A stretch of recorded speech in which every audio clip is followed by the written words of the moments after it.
গত প্রায় ১.৫ বছরে দেশে যে পরিস্থিতি বিরাজ করেছে তাতে বিনিয়োগ করা কঠিন ছিল, এমনটাই মনে করেন ব্যবসায়ী ও উদ্যোক্তারা। এখন তারা চান আগামীকাল শান্তিপূর্ণভাবে জাতীয় নির্বাচন শেষ হোক, পাশাপাশি ক্ষমতা হস্তান্তর হোক মসৃণ ও নিয়মতান্ত্রিক। শিল্পোদ্যোক্তারা মনে করেন ক্ষমতাচ্যুত আওয়ামী শাসনামলে যারা ব্যাংক থেকে টাকা লুট করেছে, দুর্বৃত্তায়নে জড়িত ছিল, তাদের শাস্তি হতে হবে বিচারিক প্রক্রিয়ার মধ্য দিয়ে। কিন্তু এজন্য গোটা ব্যবসায়ী সম্প্রদায়কে আক্রমণ করে কিংবা তাদের ব্যবসা করতে না দিয়ে দুর্বৃত্তায়নের ক্ষত দূর করা যাবে না।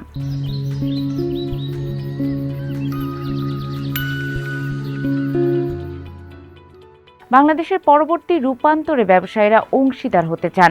তাদের প্রত্যাশা শান্তিপূর্ণ পরিবেশ। স্কয়ার গ্রুপের পরিচালক তপন চৌধুরী বণিক বার্তাকে বলেন, গত ১.৫ বছর ধরে অন্তর্বর্তী সরকার দেশ পরিচালনা করছে। তারা তাদের সর্বোচ্চ চেষ্টা করেছে। এ সময়ে কিছু শিল্পকে ভুগতে হয়েছে। অতি সম্প্রতি বন্দরে কার্যক্রম স্থবির ছিল, সব মিলে একটা অস্থিতিশীল অবস্থা ছিল। এখন সময় এসেছে একটা শান্তিপূর্ণ নির্বাচনের মাধ্যমে নির্বাচিত সরকারের দায়িত্ব নেয়ার। আমাদের প্রত্যাশা তারা অন্তত দেশের ভবিষ্যতের কথা চিন্তা করবেন। এরকম ঘনবসতিপূর্ণ দেশে কর্মসংস্থান সৃষ্টি খুব জরুরি। আমাদের প্রত্যাশা সামনে একটা ভালো সময় আসবে। বিএসআরএম এর চেয়ারম্যান আলী হোসেন আকবর আলী বণিক বার্তাকে বলেন, অন্তর্বর্তী সরকারের ম্যান্ডেট ছিল দেশের নির্বাচন দেয়ার। প্রতিশ্রুতি অনুযায়ী সেই নির্বাচন এখন আসন্ন। সবচেয়ে বড় কাজ হয়েছে সংস্কার করতে সবগুলো রাজনৈতিক দলগুলোকে ঐক্যমত্যে নিয়ে আসা। গত ১.৫ বছরে সরকার কোনো বড় উন্নয়ন প্রকল্পে হাত দেয়নি, কিন্তু অবকাঠামো নিয়ে কাজ করেছে। বাংলাদেশ ব্যাংকে সংস্কার এনেছে, ব্যাংকিংয়ে সংস্কার এনেছে।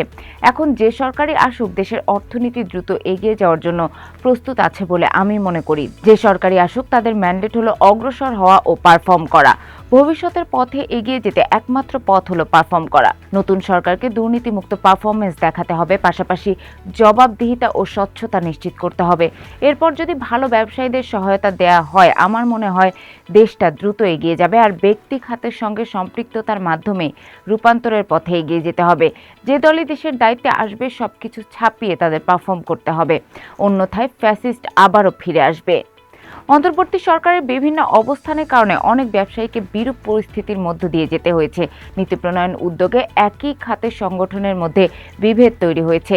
সরকারের বিভিন্ন কর্মকাণ্ডে তাদের সঙ্গে বেসরকারি খাতের এক ধরনের দূরত্ব সৃষ্টি হয়। এমন পরিস্থিতিতে অর্থনীতির গতি বাড়াতে টিকে গ্রুপের group director Mohammad Mustafa Haider শান্তিপূর্ণ নির্বাচন ও ক্ষমতা হস্তান্তর প্রত্যাশা করছেন।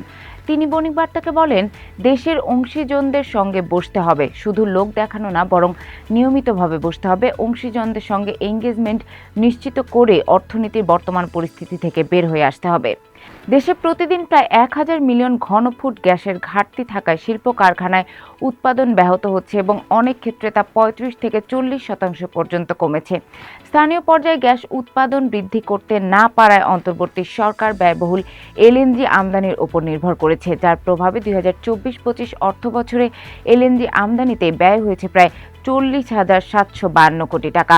সামষ্টিক অর্থনৈতিক চাপের কারণে ভর্তুকি কমিয়ে আনা এবং আইনি সংস্কারের চেষ্টা চললেও জ্বালানি খাতের কাঠামোগত সংকট ও বকেয়া পরিশোধ এখনো বড় চ্যালেঞ্জ হিসেবে রয়ে গেছে।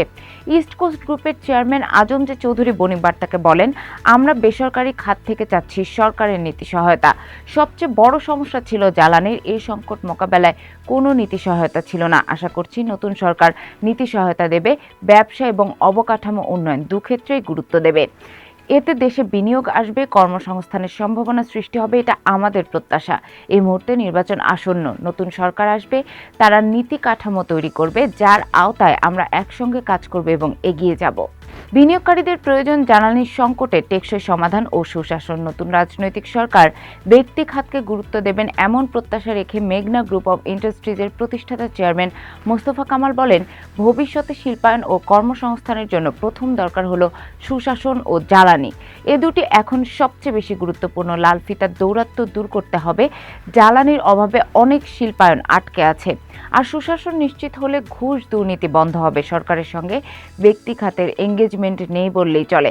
আগের সরকার কথা শুনতো না, আর অন্তর্বর্তী সরকারের আমলে এঙ্গেজমেন্টের আবেদন করেও সাড়া পাওয়া যায়নি। তাই নতুন সরকারের সঙ্গে ব্যক্তি খাতের এঙ্গেজমেন্ট নিবিড় হওয়ার প্রত্যাশা রাখি, কারণ ব্যক্তি খাতকে ছাড়া পৃথিবীর কোনো দেশ এখন এগোচ্ছে না। ক্ষমতাচ্যুত প্রধানমন্ত্রী শেখ হাসিনা টানা ১.৫ দশকের শাসনামলে দেশের ব্যাংক খাত নজিরবিহীন লুটপাটের শিকার হয়েছে। এ খাত থেকে ৫ লাখ কোটি টাকারও বেশি লুণ্ঠিত হয়েছে বলে কেন্দ্রীয় ব্যাংকের বেশ কয়েকটি নিরীক্ষায় তুলে ধরা হয়।